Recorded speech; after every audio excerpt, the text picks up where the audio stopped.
Hello everyone, आप सभी का स्वागत है। I welcome all of you once again. मैं हूं आपका राम सर और आज जो है हम लोग करने वाले हैं बहुत ही ज़्यादा इंपॉर्टेंट टॉपिक। और वो टॉपिक से काफ़ी क्वेश्चंस कई बार देखा होगा आप लोगों ने, प्रीवियस ईयर पेपर उठा के देख लो यार। Basis of classification class 11th animal kingdom से काफ़ी बार यहाँ से क्वेश्चन आया हुआ है, ठीक है। अब यार आपको पता है हम कोई भी डिसीजन लेते हैं लाइफ में तो वी नो यार कि यार कोई नया हम लोग कुछ करने वाले हैं या डिसीजन लेने वाले हैं, उसके कुछ तो हम बेसिस होगा हमारे दिमाग में कि इन बेसिस के ऊपर हम ये डिसीजन लेने वाले हैं या ये चीज करने वाले हैं या आगे चलकर ये हम प्लान करेंगे, तो कुछ तो बेसिस होगा। आप लोगों ने भी कुछ डिसाइड किया होगा यार कि मैं नीट का प्रिपरेशन करूंगा, डॉक्टर बनूंगा, लोगों की हेल्प करूंगा, लोगों को ट्रीट करूंगा, कुछ तो सोचा, कुछ तो बेसिस होगा ना आपके दिमाग में। वैसे ही बच्चों यहां पर भी एनिमल किंगडम में एनिमल्स को डिवाइड करने के लिए कुछ बेसिस हैं और ये बेसिस बहुत इंपॉर्टेंट है नीट एग्जाम के लिए। तो जो भी स्टूडेंट्स नीट 2027 और 28 के लिए प्रिपेयर कर रहे हो ना, वो बच्चों ये हमारी जो सीरीज है हाई वेटेज टॉपिक में जितने भी इंपॉर्टेंट टॉपिक हैं वो सब हम करने वाले हैं, चाहे वो बायो में बॉटनी हो, जूलॉजी हो, केमिस्ट्री हो, फिजिक्स हो, सारे सब्जेक्ट्स में हाई वेटेज टॉपिक हम लोग कवर करने वाले हैं।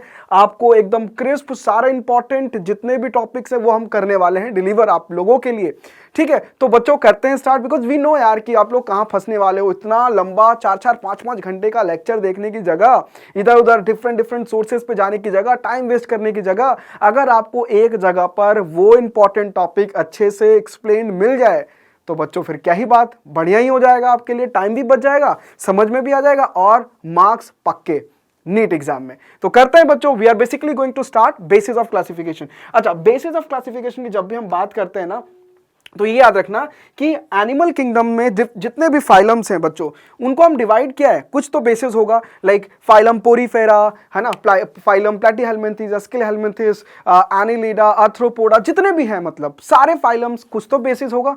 तो बच्चों यहां पर ये सारे बेसिस एक एक करके समझते हैं। बच्चों ये सारे वो बेसिस हैं। सबसे पहले देखो यहां पर एक एक करके मैं सब दिखा रहा हूं आपको। All of these are the basis of classification. हम एनिमल किंगडम को क्लासिफाई करने के लिए डिफरेंट फाइलम में we basically use these basis. सबसे पहला बेसिस है बच्चों लेवल्स ऑफ ऑर्गेनाइजेशन, ठीक है। एक एक करके मैं सब समझाऊंगा। नेक्स्ट है बॉडी की सिमेट्री, ठीक है। नेक्स्ट है germinal layers, then coelom that is body cavity, then segmentation, then notochord and then body plan. ये सारे बेसिस हैं क्लासिफिकेशन के। आई गेस ये क्लियर हो गया। अब मैं एक एक करके, आप लोगों ने बोला यार क्या सर ये सब नाम बता दिया आपने, समझ में तो कुछ नहीं आया। अरे मैं हूं ना यार, मैं समझाने वाला हूं एक एक करके सभी बेसिस को, ठीक है। सबसे पहले हम स्टार्ट करेंगे इससे लेवल्स ऑफ ऑर्गेनाइजेशन। बच्चों जितने भी ऑर्गेनिज्म है ना, जितने भी ऑर्गेनिज्म है इस पूरे वर्ल्ड में, चाहे cow, dog, buffalo, bird, human beings, जितने भी एनिमल्स हैं बच्चों, याद रखिएगा हम लोग ऐसे बोलेंगे यार ये या तो वो बिल्कुल सिंपल ऑर्गेनिज्म है, या तो वो एकदम सेल से मिलके बना हुआ है, या फिर टिश्यू है उसके बॉडी में, बॉडी बना रहा है, या फिर ऑर्गन है उसकी बॉडी में, या फिर पूरा ऑर्गन सिस्टम है यार। जैसे हम लोग के केस में, हमारे केस में अगर आप देखोगे तो यार बहुत सारे ऑर्गन सिस्टम्स है। Circulatory system, respiratory system, excretory system, reproductive system, कितने सारे ऑर्गन सिस्टम्स हैं और ये सारे ऑर्गन सिस्टम्स मिलके एक साथ काम कर रहे हैं और आप फंक्शन कर रहे हो, है ना। तो ये चीज ध्यान रखना। सेल क्या है बच्चों, एकदम बेसिक स्ट्रक्चरल और फंक्शनल यूनिट है लाइफ का, है ना। तो सेल आपको पता है जब एक जैसे सेल्स मिलते हैं जिनका ओरिजिन सेम हो, मिलकर एक कॉमन फंक्शन को परफॉर्म करते हैं, उनको टिश्यू बोलते हैं। टिश्यू मिलके बनाते हैं ऑर्गन, ऑर्गन मिलके ऑर्गन सिस्टम, और सारे ऑर्गन सिस्टम्स मिलके फाइनली एक ऑर्गेनिज्म, राइट। ठीक है, ये तो हमें पता है, हमने क्लास में भी किया, ये क्लियर, आपको क्लियर हो गया। अब देखो फॉर एग्जांपल मैं ले लेता हूं, है ना, हम लोग के केस में एक सेल ले लेता हूं फॉर एग्जांपल बच्चों न्यूरॉन। न्यूरॉन आपको पता है हम लोग के बॉडी में नर्वस सिस्टम जो है उसका एकदम बेसिक स्ट्रक्चरल और फंक्शनल यूनिट है। इंफॉर्मेशन को लॉन्ग डिस्टेंस तक, बड़े बड़े दूर तक ये न्यूरॉन क्या करते हैं, बेसिकली इंफॉर्मेशन को ट्रांसमिट कर रहे हैं। तो न्यूरॉन नर्व सेल भी बोलते हैं, है ना। न्यूरॉन सारे मिलकर नर्वस टिश्यू बनाएंगे, है ना। हमारे एक एग्जांपल लेता हूं, हमारे ब्रेन में नर्वस टिश्यू तो है ना। अब ये ब्रेन और सारे न्यूरॉन्स और जितने स्पाइनल कॉर्ड है सब कुछ मिलके नर्वस सिस्टम बनेगा, और ऐसे और भी सारे सिस्टम्स मिलके पूरी कंप्लीट ह्यूमन बॉडी बनी है है ना। तो ये एक एग्जाम्पल दिया मैंने। ऐसे ही आपको पता है जैसे स्पॉन्जेस हो गए, उनमें सेल्स होते हैं, जैसे और आगे सिलेंट्रेट्स आ गए, प्लैटीहेल्मिन्थेस आ गए, इनमें अलग अलग तरह से ऑर्गेनाइजेशन है। अगर बॉडी सिर्फ सेल से मिलकर बनी है तो सेल्यूलर लेवल ऑफ ऑर्गेनाइजेशन होगा।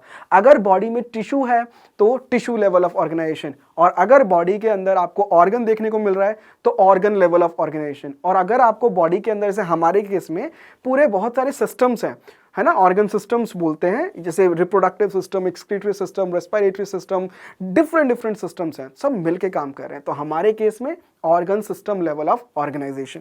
तो आई गेस ये क्लियर हो गया। अब बच्चों यहां पर पहला लेवल ऑफ ऑर्गेनाइजेशन क्लियर है भाई, या तो सेल्यूलर लेवल होगा, या तो सेल्यूलर लेवल होगा, या तो टिश्यू लेवल होगा, या तो ऑर्गन लेवल होगा, या तो ऑर्गन सिस्टम लेवल होगा, organ system level of organization होगा। यही हो सकता है ना। हमारे केस में organ system level of organization, जैसे कि स्पॉन्ज है तो उनमें क्या हो जाएगा, cellular level of organization, coelenterates वगैरह हैं उनमें टिश्यू लेवल ऑफ ऑर्गेनाइजेशन। इस तरीके से अलग अलग एनिमल में ऑर्गेनाइजेशन होगा। तो अब बात करते हैं बच्चों बॉडी की सिमेट्री की। बच्चों ये चीज ध्यान रखना कि ऑर्गेनिजम्स जो होते हैं ना, उनकी बॉडी का एक प्रॉपर डिजाइन होता है, एक प्रॉपर सिमेट्री होती है, राइट।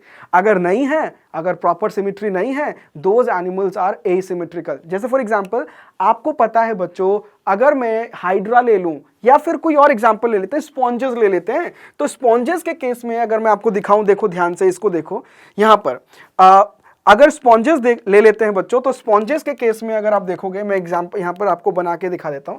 ये देखो, जैसे कि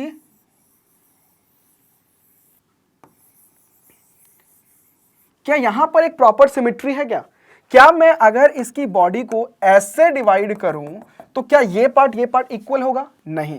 अगर मैं ऐसे डिवाइड करूं तो क्या ये पार्ट इक्वल आइडेंटिकल होगा? नहीं। अगर ऐसे करूं तो क्या ये पार्ट आइडेंटिकल होगा? नहीं। इट मींस किसी भी एंगल से भाई कैसे भी कर लो आप कट, वो इक्वल नहीं होगा। ऐसे एनिमल्स को बोलते हैं जिनकी कोई बॉडी का एक पर्टिकुलर डिजाइन नहीं है, पैटर्न नहीं है, उसको बोलते हैं एसिमेट्रिकल एनिमल। तो एसिमेट्रिकल क्या होते हैं? No plane passing through the centre can divide the organism into two equal half. कोई भी प्लेन सेंटर से जो पास कर रहा है वो ऑर्गेनिज्म को दो इक्वल हाफ में डिवाइड नहीं कर सकता। ऐसे एनिमल्स को क्या बोलते हैं? Asymmetrical animal. एसिमेट्रिकल है इनके अंदर सिमेट्री, एसिमेट्रिकल है ये एनिमल, ठीक है। तो ये चीज ध्यान रखना, एसिमेट्री हो गया। उसके बाद बच्चों अगर एक प्रॉपर सिमेट्री है, तो अगर प्रॉपर बॉडी का पैटर्न है, डिजाइन है, तो या तो आप ऐसे कर सकते हो कि बॉडी को एक सिंगल एक्सिस से दो इक्वल हाफ में डिवाइड कर सकते हो। अगर ऐसा हो रहा है बच्चों कि एक सिंगल एक्सिस से दो, ये वाला पार्ट और ये वाला पार्ट इक्वल है, देखो आइडेंटिकल है, अगर मैं इसको इसके ऊपर रखूं ऐसे करके, तो वो क्या होंगे? एक दूसरे के ऊपर एकदम इक्वल सुपर इंपोज हो जाएंगे। देखो अगर ये वाला पार्ट मैं ऐसे कर दूं तो इक्वल ही होंगे ना, बराबर बराबर है। तो ये पार्ट इज आइडेंटिकल। तो मैं बोलूंगा बच्चों, अगर ऐसा है कि एक सिंगल एक्सिस से दोनों, मैं अगर इस बॉडी को डिवाइड करूं इस एनिमल के, तो यहां पर दोनों ही इक्वली आइडेंटिकल और बिल्कुल सेम होंगे, राइट। तो इसको बोलते हैं बायलेटरल सिमेट्री। तो ये लेकिन याद रखना, एक सिंगल प्लेन ही कर सकता है इक्वल। अगर मैं इसको ऐसे डिवाइड करूं तो क्या ये पार्ट आइडेंटिकल है? बिल्कुल नहीं, है ना। सिर्फ यही प्लेन से मैं डिवाइड कर पा रहा हूं, तो ये बायलेटरल सिमेट्री है। लेकिन ये वाला केस देखो जरा, मैं इस प्लेन से कट करूं तो इधर इधर बराबर, इस प्लेन से कट करूं इधर इधर बराबर, इस प्लेन से कट करूं इधर इधर बराबर, सब बराबर हो रहा है। इट मींस इसको हम क्या बोलेंगे? Radial symmetry. बच्चों रेडियल सिमेट्री का मतलब आप मल्टीपल प्लेन से, बट शर्त यह है कि वो प्लेन सेंटर से पास होनी चाहिए, मल्टीपल प्लेन से एनिमल को इक्वल हाफ में डिवाइड कर सकते हो, बायलेटरल में एक सिंगल प्लेन से। तो ये सिमेट्री आपको क्लियर हो गई। तो सिमेट्री में याद रखना, या तो एनिमल एसिमेट्रिकल होगा या तो सिमेट्रिकल, और सिमेट्रिकल है तो बायलेटरल और रेडियल। आई गेस ये क्लियर हो गया आपको। अब हम बात करते हैं जर्मिनल लेयर्स की। बच्चों आपको पता है, जब जो ऑर्गेनिज्म जो है डेवलप हो रहा होता है, एम्ब्रियोनिक स्टेज में एक ऐसा फेज आता है जब उस स्ट्रक्चर में 3 लेयर्स बनते हैं। कौन से 3 लेयर्स? बाहर वाली लेयर को एक्टोडर्म, बीच वाली को मेसोडर्म और सबसे अंदर वाली को एंडोडर्म। बच्चों ये जो 3 लेयर्स है ना, ये आगे चलकर डिराइव होते हैं और बॉडी के अलग अलग ऑर्गन्स को फॉर्म करते हैं। बच्चों याद रखना, ऐसा जरूरी नहीं है कि ये तीनों लेयर्स सभी एनिमल में हो, ठीक है। अगर ये तीनों लेयर से बॉडी डिराइव हुई है तो उसको बोलेंगे, उस एनिमल को ट्रिप्लोब्लास्टिक बोलेंगे। तो ट्रिप्लोब्लास्टिक याद रखना वो एनिमल्स होते हैं जो तीनों एम्ब्रियोनिक लेयर्स से डिराइव हुए हैं, है ना, एक्टोडर्म, मेसोडर्म, एंडोडर्म। बाहर वाला एक्टोडर्म, बीच वाला मेसोडर्म, सबसे अंदर वाला एंडोडर्म, है ना। तो अगर तीनों लेयर से बॉडी बनी है तो बच्चों याद रखना दैट इज ट्रिप्लोब्लास्टिक एनिमल। और सिर्फ अगर दो ही लेयर से बॉडी डिराइव है, if animal is made up of two embryonic layers, external ectoderm, internal is endoderm, है ना। Mesoderm is not there, mesoderm की जगह एक अनडिफरेंशिएटेड मास होता है दैट इज मीजोग्लिया, तो यहां पर उसको काउंट नहीं करेंगे। एक्टोडर्म और एंडोडर्म सिर्फ यही दो लेयर से अगर बॉडी डिराइव्ड है बच्चों तो इसको डिप्लोब्लास्टिक, उस एनिमल को डिप्लोब्लास्टिक एनिमल बोलेंगे। डिप्लो में डाई से याद रखना दो लेयर्स, ट्राई ट्रिप्लोब्लास्टिक ट्राई से 3 लेयर्स। तो ये चीज ध्यान रखना, आई होप ये क्लियर हो गया। अब बच्चों यहां ध्यान से देखो, है ना, ये डिप्लोब्लास्टिक ऑर्गेनिजम्स जो एनिमल्स हैं उनके अंदर ऐसा है, अंदर वाली लेयर एंडोडर्म भी दिखेगी, बाहर वाली लेयर एक्टोडर्म भी होगा, बट बीच में कोई एक प्रॉपर लेयर नहीं है, या अनडिफरेंशिएटेड मास ऑफ सेल है। यहां पर याद रखना ये जो है ना, ये बेसिकली बोलते हैं बच्चों मीजोग्लिया, है ना। तो लेयर दो ही है, आउटर एंड इनर, है ना, इसीलिए ये डिप्लोब्लास्टिक ऑर्गेनाइजेशन है, ठीक है। ट्रिप्लोब्लास्टिक में तीनों आपको प्रॉपरली देखने को मिलेंगे, बाहर वाली आपको एक्टोडर्म, बीच वाली आपको मीजोडर्म, और सबसे अंदर वाली आपको एंडोडर्म। तीनों लेयर हैं और तीनों से आगे चलकर बॉडी जो है, बॉडी के पार्ट्स डिराइव हुए। तो ये क्या है बच्चों, ट्रिप्लोब्लास्टिक ऑर्गेनाइजेशन। आई थिंक ये भी क्लियर हो गया आप सभी को, this is clear to everyone, yes. अब बढ़ते हैं आगे, ठीक है। ये देखो बॉडी कैविटी या सीलोम की बात करते हैं, ठीक है। तो बॉडी कैविटी को अपन सीलोम बोलते हैं, ये नेक्स्ट बेसिस है और क्लासिफिकेशन का, है ना। यहां पर याद रखना अगर किसी भी एनिमल के अंदर प्रॉपर बॉडी कैविटी है, इसका क्या मतलब हुआ बच्चों, इसका मतलब ध्यान से देखो, मैं यहां से दिखा देता हूं, देखो ध्यान से। यहां पर अगर आप देखोगे तो ये एक्टोडर्म है, आउटर मोस्ट लेयर, ठीक है। सबसे अंदर वाली लेयर एंडोडर्म है, और यहां पर आपको ये जो आपको पिंक कलर में दिख रहा है ये मीजोडर्म है। बच्चों मीजोडर्म के बीच में ये स्पेस दिख रहा है आपको, this space is, you can see this space, है ना, यही है बॉडी कैविटी, यही है बॉडी कैविटी, ठीक है। तो अगर बच्चों आपको मीजोडर्म के बीच में आपको एक प्रॉपर स्पेस दिख रहा है, इसको अगर आपको देखने को मिल रहा है इस डायग्राम में, ये ऐसे एनिमल्स क्या कहलाएंगे, सीलोमेट एनिमल्स। क्या कहलाएंगे, सीलोमेट एनिमल्स। सीलोमेट का मतलब ही याद रखना वो एनिमल जिनमें प्रॉपर ट्रू बॉडी कैविटी है। ट्रू का क्या मतलब हुआ, एक्टोडर्म तो है ही है ऑलरेडी, बाहर वाली लेयर, एंडोडर्म सबसे अंदर वाली लेयर भी है ऑलरेडी, ये दोनों तो है ही। मीजोडर्म जो होता है बच्चों वो इस तरीके से अरेंज होता है कि उसके बीच में बॉडी कैविटी होती है। ये देखो this one I am talking about, ये जो आपको आप अंदर दिख रहा है ना, ये वाला स्पेस, दिस स्पेस, है ना, इसी को हम बॉडी कैविटी बोलते हैं। ये जो दिख रहा है आपको, दिस इज बॉडी कैविटी और सीलोम, ठीक है। तो आई गेस ये भी क्लियर हो गया।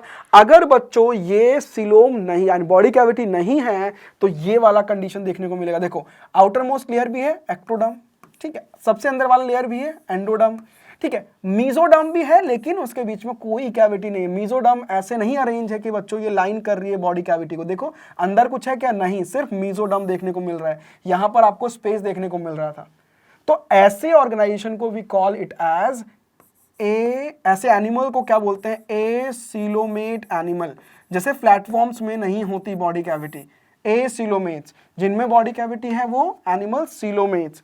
अच्छा, दो हो गए, तीसरा क्या होता है बच्चों, एक्टोडर्म, आउटर मोस्ट लेयर दिख रहा है आपको, ये रहा, सबसे अंदर वाली लेयर भी दिख रही है, ये रही, और बीच में बच्चों जो मीजोडर्म है वो पाउच के फॉर्म में स्कैटर्ड है, देखो ऐसे दिख रहा है आपको, mesoderm is scattered in the form of pouch, और ये कहलाएगा फॉल्स सीलोम, सूडो सीलोम। याद रखना ऐसे एनिमल को हम बोलते हैं सूडो सीलोमेट्स,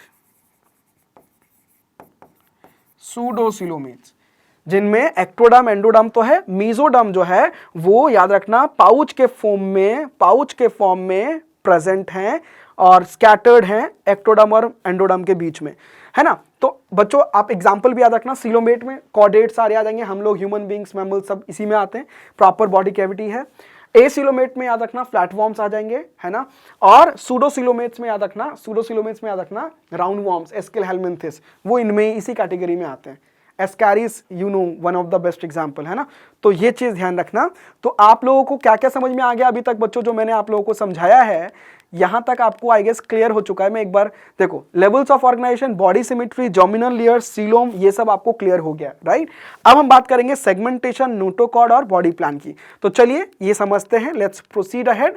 बच्चों सबसे पहले एक चीज आपको ध्यान रखनी है, सेगमेंटेशन की बात जब भी हम करते हैं तो ये चीज तो जर्मिनल लेयर और बॉडी कैविटी तो आपको क्लियर हो गई।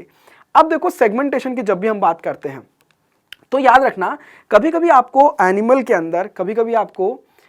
के अंदर बॉडी जो है, उसकी बॉडी एनिमल की बाहर से और अंदर से, एक्सटर्नली और इंटरनली सेगमेंट्स में डिवाइडेड देखने को मिलेंगे। जैसे कि यहां पर एनिलिड्स की बात करते हैं तो जैसे ये एक एनिलिड है तो बॉडी देखो इस तरीके से सेगमेंट में डिवाइडेड देखने को मिलेगी। देखो अगर बॉडी एक्सटर्नली और इंटरनली ऐसे सेगमेंट्स में डिवाइडेड है बच्चों ऐसे, तो ये कहलाएगा बच्चों, और ये रिपीटिशन है, मतलब सीरियली रिपीटेड है ये, राइट, है ना। तो ऐसे सेगमेंटेशन को बोलते हैं मेटामेरिक सेगमेंटेशन। क्या बोलेंगे? Metameric segmentation. तो मेटामेरिक सेगमेंटेशन क्या होता है बच्चों? ये वो सेगमेंटेशन है जिसमें एनिमल में बॉडी एक्सटर्नली और इंटरनली डिवाइडेड होती है सेगमेंट्स में, और वो रिपीट हो रहा होता है एटलीस्ट कुछ ऑर्गन्स में, एटलीस्ट सम ऑर्गन्स। इसको बोलते हैं मेटामेरिक सेगमेंटेशन, और इस फेनोमेनन को बोलते हैं मेटामेरिज्म। क्या बोलेंगे? मेटामेरिक। आपको देखने को मिलेगा एनालिड्स में, आर्थ्रोपोड्स में, कॉर्डेट्स में, इन सभी में ये देखने को मिलेगा मेटामेरिक सेगमेंटेशन, ठीक है। और ये जो रिपीटेड सीरियल आपको दिख रहे हैं ना, सीरियली रिपीटेड ये सेगमेंट्स, इसको मेटामियर्स बोलते हैं। We call these segments as metameres, ठीक है, ध्यान रखिएगा इसका। अच्छा, नाउ सूडो मेटामेरिक सेगमेंटेशन भी आपको देखने को मिलेगा टेपवॉर्म जैसे, टेपवॉर्म के केस में सूडो मेटामेरिक सेगमेंटेशन होता है, राइट। अब यहां पर हम बात करते हैं बॉडी प्लान की। अच्छा, बॉडी प्लान या हो सकता है सेल एग्रीगेट टाइप हो जैसे स्पॉन्जेस के केस में, या फिर ब्लाइंड सेक टाइप हो। अच्छा, ब्लाइंड सेक टाइप में क्या है बेसिकली बच्चों, ये याद रखना, इस वाले केस में ब्लाइंड सेक टाइप में जो एनिमल होता है ना, एनिमल जो होता है वो उसके अंदर एक सिंगल ओपनिंग होती है। देखो जनरली क्या है, हम लोगों के केस में दो ओपनिंग है, एक तो माउथ जहां से हम फूड को इंजेस्ट कर रहे हैं, या फिर एनस जहां से अनडाइजेस्टेड फूड को हम लोग इजेस्ट कर रहे हैं, यहां से इजेस्ट कर रहे हैं, ये क्या है? एनस। और ये आपका माउथ है जहां से हम लोग फूड को इंजेस्ट कर रहे हैं। यानी हमारे केस में दो ओपनिंग है, 1 and 2, है ना। तो ये दो ओपनिंग है, तो ऐसे को हम बोलते हैं कंप्लीट, इस तरीके के डाइजेस्टिव सिस्टम को बोलते हैं complete digestive system, complete digestive system, ठीक है। लेकिन अगर क्या एक ही ओपनिंग हो और उसी से इंजेशन और इजेशन दोनों हो रहा हो, ऐसे में बोलेंगे बच्चों एक ही ओपनिंग से इंजेशन भी हो रहा है और इजेशन भी हो रहा है, एक ही ओपनिंग, वन सिंगल ओपनिंग।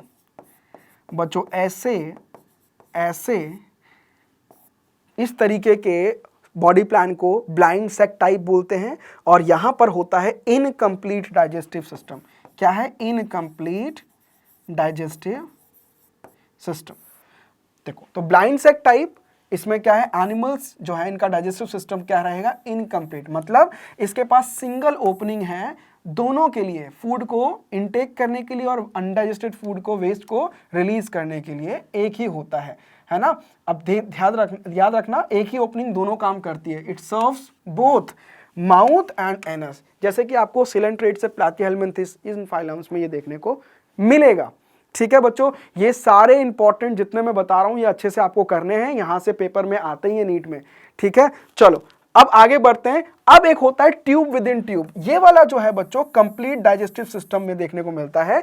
ये देखो, ये जो मैंने बताया इसमें दो ओपनिंग है, माउथ और एनस, दो ओपनिंग्स हैं, और एक से इंजेशन हो रहा है और एक से इजेशन हो रहा है, यानी कि खाना लेने के लिए ये ओपनिंग है और अनडाइजेस्टेड फूड वेस्ट को निकालने के लिए ये ओपनिंग है। There are two openings.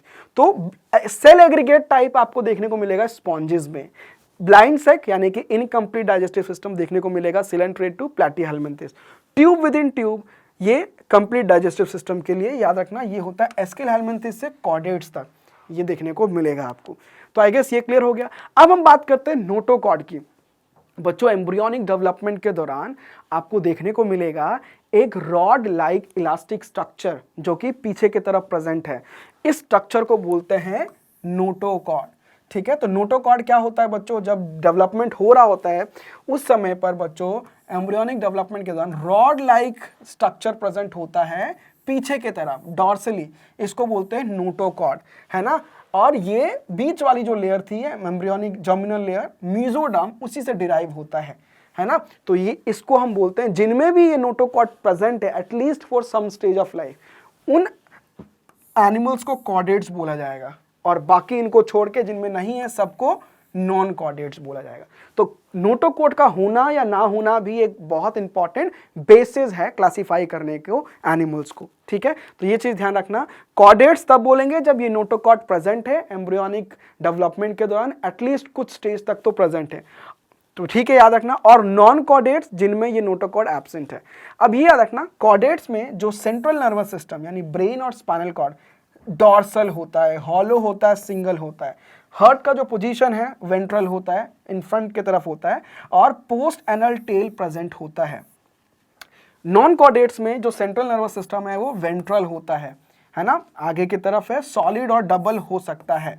Heart dorsally होता है जनरली, और पोस्ट एनल टेल एब्सेंट होता है। ये डिफरेंस भी आपको याद रखना है। ठीक है, चलो अब बात करते हैं सर्कुलेटरी सिस्टम की। तो ये हो सकता है एनिमल्स में बच्चों या तो ओपन टाइप या तो क्लोज टाइप। ओपन टाइप क्या है बच्चों, याद रखना, ये तरह का सर्कुलेटरी सिस्टम में ब्लड जो है वो हार्ट से बाहर निकल रहा है और बॉडी के अलग अलग पार्ट्स तक, सेल्स, टिश्यूज तक डायरेक्टली जाता है और वापस रिटर्न नहीं आ रहा है वो ब्लड, जैसे क्लोज लूप नहीं बन रहा है। जैसे हमारे केस में क्या होता है बच्चों, हम लोगों के केस में हार्ट जो है वहां से ब्लड निकला, बॉडी के अलग अलग पार्ट्स तक गया, वहां पे डिमांड पूरी की और वापस से डीऑक्सीजनेटेड ब्लड वापस से हमारे हार्ट तक आता है। तो ये पूरा क्लोज लूप बन रहा है, ब्लड वेसल्स हैं, हार्ट है, ब्लड है, पूरा क्लोज लूप है। तो इस तरीके के सर्कुलेटरी टाइप को बोलते हैं close type of circulatory system. तो ओपन टाइप में क्या होता है, blood is pumped out of the heart and cells and tissues are directly bathed in it. Example, arthropods, mollusk, echinoderms, hemichordates और कुछ लोअर कॉर्डेट्स भी जैसे ट्यूनिकेट्स, इनमें ओपन टाइप देखने को मिलेगा। क्लोज टाइप याद रखना, ब्लड जो होता है वो सर्कुलेटेड होता है through the series of vessel of varying diameters.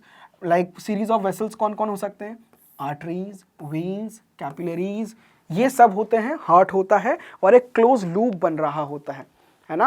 Oxygenated blood body के अलग अलग पार्ट तक जाता है, डीऑक्सीजनेटेड ब्लड वापस से हार्ट तक आता है ऑक्सीजनेट होने के लिए, वापस से वो क्लोज लूप में चल रहा होता है। ओपन टाइप, क्लोज टाइप, दो तरीके के सर्कुलेटरी आपको सिस्टम देखने को मिल गया। ठीक है, तो यहां पर आप डायग्राम देख सकते हो, ये है ओपन टाइप, है ना, इसमें हार्ट से ब्लड गया डिफरेंट बॉडी पार्ट तक और एक क्लोज लूप नहीं बना, आप देख सकते हो। बट यहाँ पर क्लोज टाइप में देखो, हार्ट से अलग अलग पार्ट तक बॉडी के जाएगा, फिर वापस डीऑक्सीजनेटेड ब्लड हार्ट तक वापस आ रहा है, तो ये क्लोज टाइप है।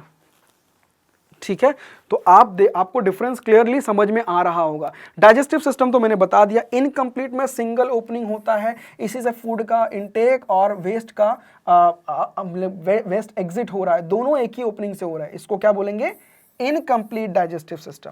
और अगर दो ओपनिंग है, एक से फूड का इनटेक और दूसरे से फूड जो है वो वेस्ट जो है वो फूड कह रहा हूं, वेस्ट जो है वो रिलीज हो रहा है, वेस्ट जो है वो वहां से निकल रहा है, दो ओपनिंग है तो कंप्लीट डाइजेस्टिव सिस्टम। तो आई गेस ये भी आपको क्लियर हो चुका है, राइट। तो I guess this all is clear to everyone. अब यहां पर ये एनसीईआरटी में दिया गया है, बड़ा ही इंपॉर्टेंट है क्लासिफिकेशन। देखो, levels of organisation, symmetry, body cavity या सीलोम, और ये फाइलम है। तो ये आपको ध्यान रखना है। किंगडम एनिमेलिया में सबसे पहले तो या तो सेल्यूलर लेवल ऑफ ऑर्गेनाइजेशन होगा या फिर टिश्यू लेवल, ऑर्गन लेवल और ऑर्गन सिस्टम। सेल्यूलर लेवल में एक ही आपका फाइलम आ रहा है, पोरीफेरा, स्पॉन्जेस वगैरह इसी में आएंगे। ठीक है, नेक्स्ट, अगर ये वाला केस बन रहा है तो इसमें दोनों हो सकता है, रेडियल सिमेट्री भी हो सकता है, बायलेटरल भी हो सकता है। रेडियल वाले केस में आपके दो फाइलम आएंगे, एक सिलेंट्राटा जिसको निडेरिया भी बोलते हैं, दूसरा टीनोफोरा। ठीक है। बायलेटरल के केस में बच्चों अब हम फर्दर बॉडी कैविटी के बेसिस पे, क्योंकि काफी सारे एनिमल्स इसमें आ जाते हैं। तो बायलेटरल में या तो बॉडी कैविटी नहीं है, एसिलोमेट, तो ये आपका फ्लैटफॉर्म्स आ जाएंगे इसमें, प्लैटीहेलमिन्थेस। या तो फॉल्स कैविटी है ना, सूडोसिलोमेट, तो यहाँ पर राउंड वर्म आ जाएंगे जैसे कि एस्किलहेलमिन्थेस फाइलम ये वाला। या तो प्रॉपर बॉडी कैविटी है सिलोमेट, इसमें आपका annelida, arthropoda, mollusca, echinodermata, hemichordata, chordata ये सब आएंगे। ठीक है, तो बच्चों ये याद रखना है आपको, और जितना मैंने बेसिस समझाया है वो ध्यान रखना है आपको। एक क्वेश्चन आपको फटाफट सॉल्व करना है, जल्दी से इस क्वेश्चन को देखिए। क्वेश्चन देखिए और इसका आंसर जल्दी से दीजिए। Have a look. क्वेश्चन है, which of the following group of animals is bilaterally symmetrical and triploblastic. इनमें से कौन सा ग्रुप ऑफ एनिमल जो है बायलेटरल सिमेट्री भी है और ट्रिप्लोब्लास्टिक भी है। ठीक है, स्पॉन्जेस, स्पॉन्जेस में कहां बायलेटरल सिमेट्री, एसिमेट्रिकल है ना। सिलेंट्रेट्स, एस्किलहेलमिन्थेस और टिनोफोर्स। क्या लग रहा है आपको, जल्दी से आंसर दीजिए कमेंट सेक्शन में। बिल्कुल, काफी सारे बच्चे आंसर कर रहे हैं। बच्चों इसका सही आंसर होगा ऑप्शन सी, एस्किलहेलमिन्थेस। इसमें बच्चों बॉडी तीनों जर्मिनल लेयर से डिराइव्ड है, एक्टोडर्म, मेसोडर्म, एंडोडर्म, इसीलिए क्या है बच्चों, ट्रिप्लोब्लास्टिक है। और बच्चों बॉडी को मैं एक सिंगल प्लेन से दो आइडेंटिकल हाफ में डिवाइड कर सकता हूं, इसीलिए बायलेटरली सिमेट्रिकल है ना। तो आई गेस ये आपको क्लियर हो गया। ऐसे ही क्वेश्चंस आपको देखने को मिलेंगे एग्जाम में भी। ठीक है, कॉन्फिडेंस आपका बढ़ना चाहिए, बिकॉज हम लोग ये जितने भी सीरीज लेके आ रहे हैं स्पेसिफिकली हर एक चीज की आपकी जो प्रॉब्लम्स है उसको केटर करने के लिए हम अलग अलग चीजें लेके आ रहे हैं, राइट। हमें पता है आप लोगों की क्या प्रॉब्लम्स होंगी, आप लोग किस चीज से फेस कर रहे हो, क्या क्या चीजें आप लोगों को प्रॉब्लम कर रही है इस जर्नी में, पूरे नीट की प्रिपरेशन में, उस चीजों को हम लोग टैकल कर रहे हैं बच्चों। तो बच्चों ये आप लोग के लिए हाई वेटेज जो सीरीज चल रहा है, ये हाई वेटेज टॉपिक्स सारे हम लोग लेकर आ रहे हैं। कम समय में आपको पूरे क्लैरिटी के साथ, इतना टाइम ना देना पड़े, डिफरेंट सोर्सेज पर ना जाना पड़े, एक ही जगह आपको सब कुछ क्लैरिटी मिल जाए। तो ऐसे बच्चों और भी बेहतरीन आप लोगों के लिए आगे इंपॉर्टेंट हाई वेटेज टॉपिक्स आने वाले हैं। ठीक है, तो I hope you understood basis of classification. ऐसे और high weightage topics, important topics को आप लोग अच्छे से करने के लिए डेफिनेटली आप लोग सब्सक्राइब करो, लाइक करो, शेयर करो एक्स्ट्रा मार्क्स नीट चैनल, और आपकी प्रिपरेशन को लेवल अप करो। नीट के लिए आप लोग एकदम स्ट्रांगली तैयार हो जाओ। All the very best. मिलते हैं नेक्स्ट हाई वेटेज टॉपिक के साथ।